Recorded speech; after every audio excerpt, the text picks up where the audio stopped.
In this video, we'll connect Claude to Toolforest. The same flow works for any MCP-capable chatbot, and one connection covers every toolkit.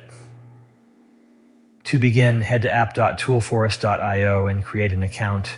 We're signing up with Google here, but a regular email works just as well. Once you're signed in, create an MCP server. This tells Toolforest which chatbot you're connecting. We're picking Claude, but any MCP-capable chatbot works, and toolforest.io has setup guides for each one. Next, connect Claude to that server. On the Connect page, the portal has instructions for every major chatbot. For Claude, click the connectors link. That takes you straight into Claude settings. Add a custom connector, name it Toolforest, and enter the MCP URL from the instructions. Click Add, then Connect. Claude sends you over to Toolforest to authorize the connection. One click on Approve, and you're taken back to Claude.